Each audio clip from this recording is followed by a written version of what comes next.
Hi friends, ఈ వీడియోలో బొజ్జన్నకొండ ప్రత్యేకత గురించి తెలుసుకుందాం. ఈ వీడియోనైతే ఎక్కడా స్కిప్ చేయకుండా చూడండి. నా వీడియోస్ కనుక మీకు నచ్చినట్లయితే please subscribe my channel. Andhra Pradesh Visakhapatnam Anakapalli జిల్లా శంకారం గ్రామంలో ఉన్న ఒక ప్రసిద్ధి పర్యాటక స్థలం ఈ బొజ్జన్నకొండ. బొజ్జన్నకొండ అనేది ఒక బౌద్ధ ఆరామం.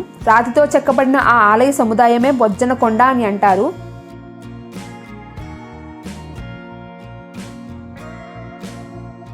ఇది విశాఖపట్నానికి 45 కిలోమీటర్ల దూరంలోను, అనకాపల్లికి కొద్ది దూరంలో ఉంటుంది.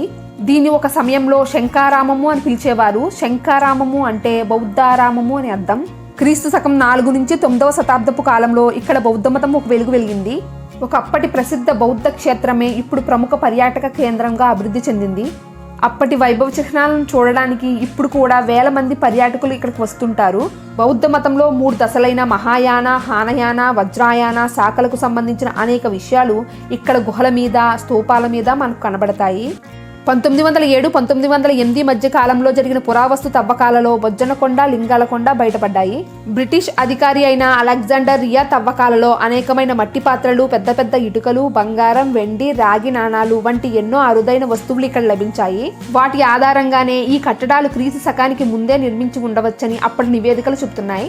దక్షిణ భారతదేశంలో ఇంత అందమైన కట్టడం మరొకటి లేదని చరిత్రకారులు చెబుతారు. అప్పట్లో ఈ ప్రాంతం ప్రముఖ బౌద్ధ అధ్యయన కేంద్రంగా ఉండేది. బౌద్ధ మత ధర్మసూత్రాల అధ్యయనం కోసం సముద్ర మార్గం ద్వారా చైనా, బర్మా వంటి అనేక దేశాల నుంచి ఎంతో మంది విద్యార్థులు ఇక్కడకు వచ్చి ఏళ్ల తరబడి బౌద్ధ మత అధ్యయనాలు చేసేవారని చారిత్రక కథనాలు చెబుతున్నాయి. ఒకప్పుడు దీన్నే బుద్ధుల కొండ అని పిలిచేవారు. ఈ పేరు కాలక్రమేణా బొజ్జన్నకొండగా మారింది. బౌద్ధత్వాన్ని పొందడానికి అవసరమైన 7 అంశాలు బొజ్జంగాలుగా చెప్పబడినవి.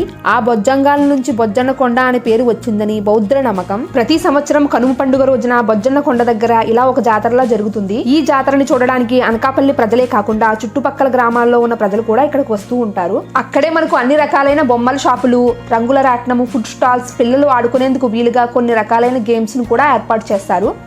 ప్రతి సంవత్సరం కనుమ రోజున జరిగే ఈ జాతరకి కొన్ని వేల మంది ప్రజలు వస్తుంటారు. ఇదండి బొజ్జన్నకొండ ప్రత్యేకత. నా వీడియోస్ కనుక మీకు నచ్చినట్లయితే ప్లీజ్ సబ్స్క్రైబ్ మై ఛానల్.